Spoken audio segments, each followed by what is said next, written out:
Okay, folks, moving right along with the DVX200. It's Prof D coming at you. We're up to part 4 audio, okay? So stay with me. It's all important, all right? So, we've got our camera pretty much set up, all right? But depending on what you want to do audio-wise, if you got to really take charge of it, okay, and make sure you do it right. Again, it winds up being a reshoot if you don't do it right. Okay, so today I'm not wearing headphones, but anytime I shoot professionally, I wear headphones. Couple of reasons why I'm not wearing them today. The actual camera I'm shooting with is over there, okay? I didn't want to have to wear them, all right? So I could talk to you, be a little bit more comfortable, but I have checked my audio several times, okay, over there. So if you go through my guide here, all right, the audio controls are found over here. And I'm going to open up that window, all right, and I'll get in here to do some close-up stuff with you. You're going to see input 1, input 2, okay, and then it works its way across to the pots over here. So if I'm going to deal with channel 1, primary audio, right, that would be the host, lavalier, okay, the reporter stick mic, whatever it might be, okay, I have to determine what I'm going to put into channel 1, all right, and make sure I match up that microphone with the camera. So if I'm using a lavalier, okay, you'll notice over here it says line, top, mic, and then plus 48 volts. So line would be a line level input, okay. Rarely in the field am I going to do something like that. That would be a CD player or something coming out maybe from an audio board, okay. But I might do some sort of regular microphone, boom mic, okay. And if it's a lav, yeah, plus 48 volts, phantom power, I can flip that down.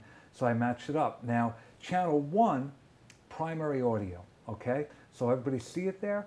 Top is internal, which is the camera mic itself. If I move it down one detent, input 1, another, input 2. So here a primary audio should always go on channel 1, okay, and here's input 1, would get plugged in right up here, okay? And if it's a lav, that's where I would plug my lav in.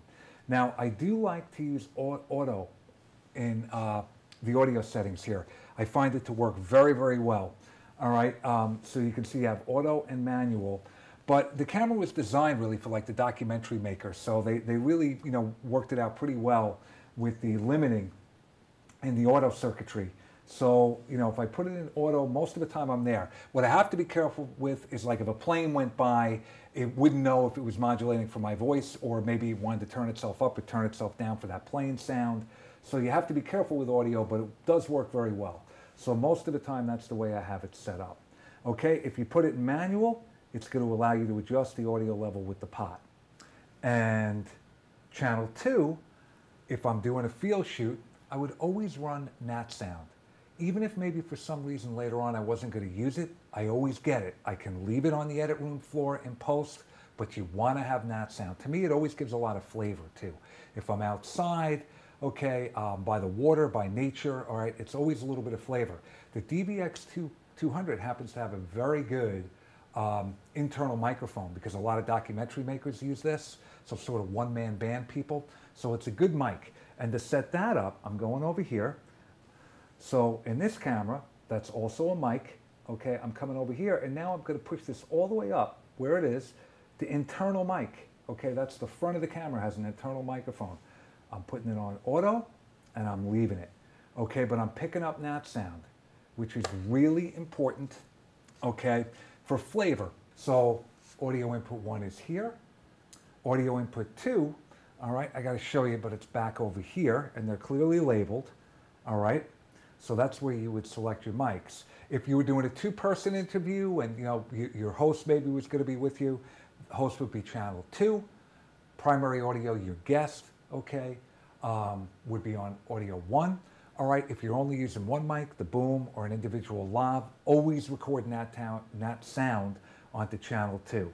Okay, here's all the controls. If you take a little time with them, all right, you should be able to work with them. And then they're also reflected in the VU meter, okay, and you'll see that when you look, okay, excuse me, it's not VU meter, you'll see it reflected in the LCD, okay, the bottom. Right now, because I'm on the internal mic, okay, I can see the dots and I'm on auto, so it's dancing around right by these center bars, which would equal like 0 in the VU meter.